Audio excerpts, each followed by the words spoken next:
Guys आज हम लोग पढ़ने वाले हैं affirmative sentence, negative sentence, interrogative sentence and interrogative negative sentence. कल हम लोगों ने पढ़ा था यूज ऑफ हैव हैज़, तो उसका हम किस तरह से नेगेटिव इंट्रोगेटिव बनाएंगे वो हम समझते हैं। कल हमने देखा था कि अफर्मेटिव सेंटेंस कैसे बनाए, तो उसका स्ट्रक्चर दिया हुआ था। स्ट्रक्चर यहाँ पे देख लेते हैं एक बार फिर से। तो स्ट्रक्चर दिया हुआ है सब्जेक्ट प्लस हैव या हैज़ प्लस नाउन। तो इस तरह से बनेगा जैसे गाय को एक पूँछ होती है, तो एक काव हैज़ ए टेल। इस तरह से इसका बनेगा स्ट्रक्चर, और ये एग्जांपल से आप समझ सकते हैं। नेक्स्ट देख लेते हैं नेगेटिव सेंटेंसेस, यानी कि जिसमें नहीं नकारात्मक शब्द हों वो से हम नेगेटिव सेंटेंसेस कहेंगे। जैसे इसका स्ट्रक्चर पहले देख लेते हैं। तो पहले सब्जेक्ट, फिर हैव हैज़, यानी कि हैव में से जो लगेगा सब्जेक्ट के अनुसार उसे लगाएंगे, फिर नॉट और फिर नाउन लगाएंगे। जहाँ नो लगेगा वहाँ नो लगाएंगे या नोट लगाएंगे। इस चीज़ को ध्यान में रखना है। तो यहाँ पे है सीता के पास पुरानी कलमें नहीं है। तो सीता के पास क्या है? पुरानी कलमें नहीं है। तो यहाँ बात हो रही है नहीं की, निगेटिव सेंस में बताया जा रहा है इसे।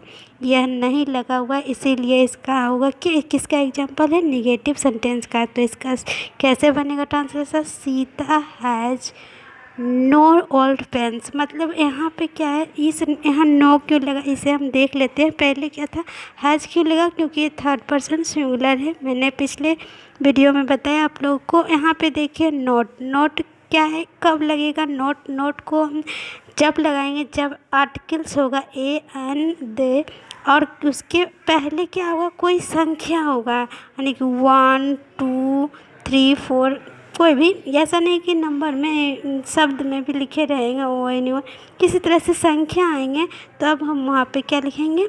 नोट लिखेंगे। यदि नो कब लिखेंगे? नाउन या और एडजेक्टिव। यदि किसी, यहाँ पे देखिए एडजेक्टिव है ओल्ड पेन्स, तो यहाँ एडजेक्टिव लग रहा है, इसीलिए यहाँ पे नोट न लग के नोट लगा है। ठीक है गाइस, आई थिंक आप समझ गए होंगे। नेक्स्ट देखते हैं हम। नेक्स्ट है इंट्रोगेटिव सेंटेंसेस, जिसे प्रश्नवाचक वाक्य कहते हैं। जैसे कि have has subject plus noun plus question mark. यहाँ देखिए स्ट्रक्चर में क्या होगा, इसे हम क्या करेंगे? हेल्प पर बाहर निकालेंगे, फिर सब्जेक्ट लिखेंगे, फिर नाउन प्लस क्वेश्चन मार्क लिखेंगे।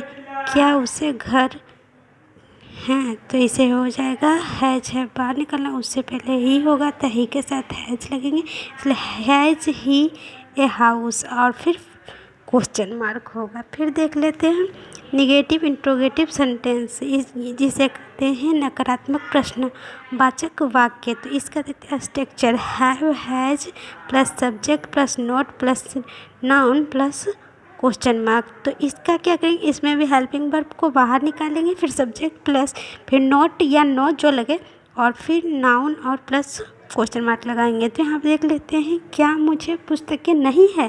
तो आई के साथ हैव लगता है, तो हैव को आगे निकालिए, फिर नो लिखेंगे, क्योंकि नाउन बुक्स हैं तो इसीलिए मैंने पहले बताया था, तो बुक्स हैं इसीलिए नो होगा यहाँ पे, और एडजेक्टिव भी रहेगा तो नो ही लगेगा। इस तरह से हम समझ सकते हैं। तो आज हमने पढ़ा affirmative sentences, negative sentences, interrogative sentences और इंट्रोगेटिव सेंटेंसेस। उसके एग्जाम्पल समझे, उसके स्ट्रक्चर समझे और उसके बनाने के तरीक़ों को समझे। अब आपके लिए है कुछ होमवर्क, जो देखिए और कल आपके पास जितना टाइम हो बनाइए। तो ये देखिए, पहला है खुशी काफ़ी खुश है। ठीक, पहला तो ये अफर्मेटिव सेंटेंस है, आप समझ सकते हैं। फिर दूसरा है खुशी काफ़ी खुश नहीं है, तो ये निगेटिव सेंटेंस है, निगेटिव सेंटेंस है क्योंकि यहाँ पे नहीं लगा हुआ। फिर क्या खुशी काफ़ी खुश है? तो इसमें क्या है? प्रश्न पूछे जा रहे हैं, तो ये है इंट्रोगेटिव सेंटेंस। और है लास्ट में, क्या खुशी काफ़ी खुश नहीं है? तो ये हो गया आपका इंट्रोगेटिव निगेटिव सेंटेंस। तो इन चारों का स्ट्रक्चर आपके पास है, एग्जाम्पल आपके पास है, वो सभी आप बनाइए। आपको यह वीडियो अच्छा लगा तो लाइक कीजिए, अपने कमेंट कीजिए और हमारे चैनल को सब्सक्राइब कीजिए। Thank you guys.